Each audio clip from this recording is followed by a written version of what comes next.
Hello and welcome to our volcano experiment.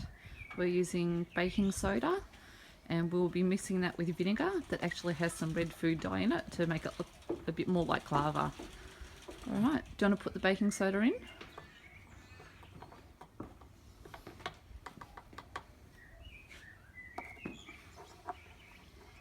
And then we're using the syringe to put through the vinegar.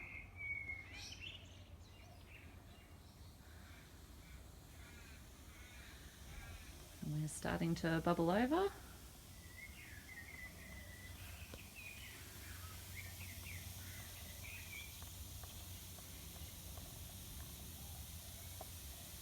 When vinegar mixes with baking soda, it causes a reaction which is what is making it bubble over.